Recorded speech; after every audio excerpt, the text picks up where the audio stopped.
Makseraskused võivad tabada igaüht. Kõik, mis tundus varem hallatav, näiteks arved, järelmaksud, laenud, võivad ühel hetkel hakata üle jõu käima. Märka märke ja võta vastutus. Esimene samm on saada selge ülevaade oma sissetulekutest ja kuludest. Koosta eelarve. Nii tead, kuhu raha kulub. Elu võib ootamatult muutuda. Töökaotus, haigestumine või lähedase kaotus võivad tabada igaüht. Et vältida makseraskusi, tasub juba varem luua rahaline puhver. Rahaline puhver aitab muutustega toime tulla. Ka väikesed säästud on paremad kui mitte midagi. Kulude kontroll algab väikestest valikutest. Kui võtad lõuna ja kohvi kodust kaasa, säästad märkamatult. Iga euro loeb. Pea meeles, et asjad ei anna meelerahu. Me ei vaja kindlat elustandardit, me lihtsalt tahame seda.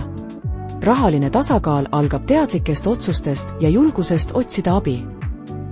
Uut laenu võttes ei tasu loota ootamatule rahaõnnele ega tasuvamale tööle. Laenu ei kustuta lootus, vaid tegutsemine. Ka järelmaks on laen, sageli veel kõrge intressiga.